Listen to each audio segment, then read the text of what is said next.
the Landis Big Show studio.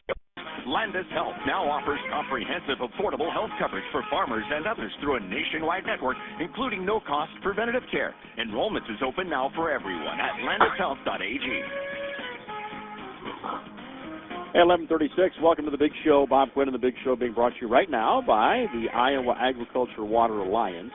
Clean Water in Iowa starts here. We have a special program for tomorrow planned as we celebrate another Clean Water Wednesday. Going to be visiting with the folks in Cedar Rapids and looking at some activity in the watershed there. You know, they have been doing a lot of work in that watershed and the rivers that move, especially through Cedar Rapids, not only to ensure the water stays clean, but also to slow it down. And we have read about floods in the past that have plagued the downtown area there, and hopefully a lot of these practices that are going in upstream will be able to slow down a lot of that flood water, as well as do a part in keeping nutrients out of the water supply going forward. But Cedar watershed area around Cedar Rapids have been doing a lot of work in the past. In fact, they were pioneering some work over near the airport in Cedar Rapids many years ago. So look forward to talking with those folks tomorrow during the Big Show as we celebrate another Clean Water Wednesday. By the way, we are being brought to you by the Iowa Ag Water Alliance right now. Clean Water in Iowa starts here. Doesn't matter where here is. Clean Water in Iowa starts with all of us. Right now we're talking markets. Brian Hoops on the telephone line with us, Midwest Market Solutions. Brian, we have seen soybeans moving downward. What seems to be pushing this soybean market lower today? Yeah, good morning. Good talk with you, Bob. It's a tough market for soybeans to try and move higher here with the good growing conditions we have in South America. Now, we didn't start off the growing season very well. It was hot and dry, and so farmers delayed planting in both Brazil and Argentina. But then the rain started to fall in late September and October. And once those rains came, they were able to get the crop seeded, get it in the ground, and have good germination. So they have great growing conditions right now.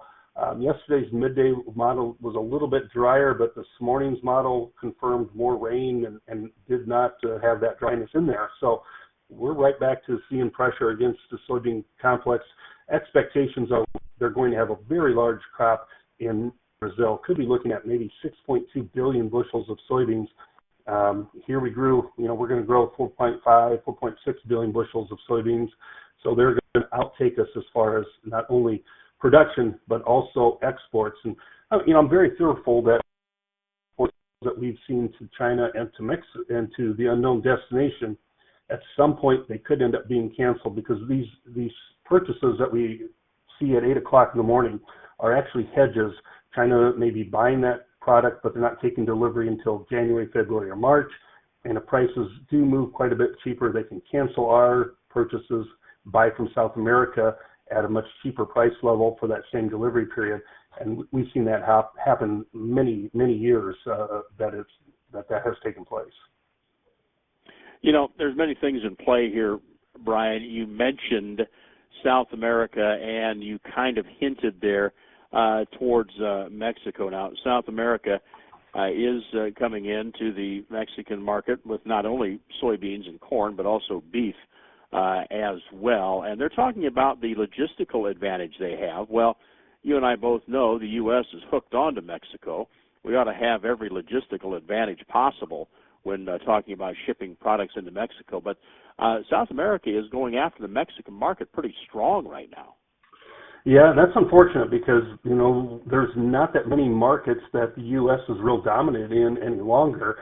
Mexico is by far, in a way, the number one buyer of U.S. corn. And we do have an advantage because we can ship it on rail right into Mexico.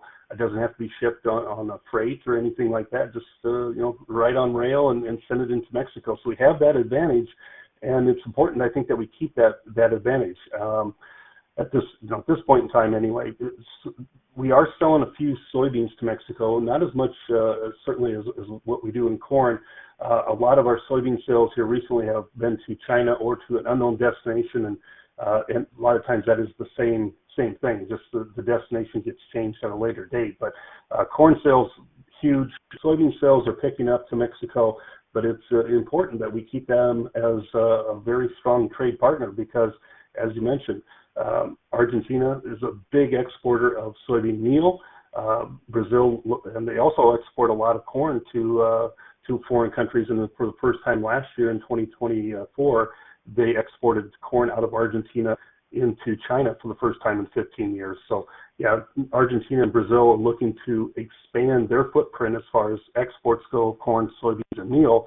And as you mentioned, China is a big trading partner. Mexico right now is the biggest corn purchaser of U.S. products.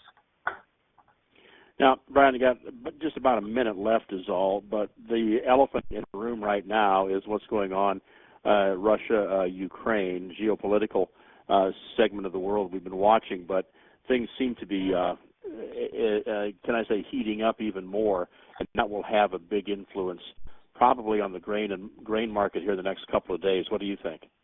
Yeah, it certainly has, especially for the wheat market. I think yesterday, I think it was 1,000 days since Russia had invaded Ukraine, and I remember when that happened in the nighttime, wheat prices really spiked higher as we had hoped that we would garner some export business with the two countries going at war, and that's never proved to happen. It's just not taken place.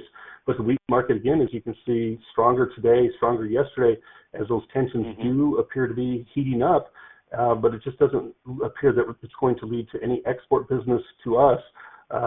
So that's unfortunate. And producers, I think if you're a wheat producer, you certainly have to look at these price improvements and those good growing conditions, all the rains that we've had in the Southern Plains the last several weeks as selling opportunities. Hey, Brian, who folks want to talk markets with you, how can they do that? Well, you can find a list of our offices at our website, MidwestMarketSolutions.com. You can call me directly at 417-501-5132. Brian Hoops, Midwest Market Solutions. Talk to you again in an hour and 10 minutes. All right. David, we need to find out what's going on today.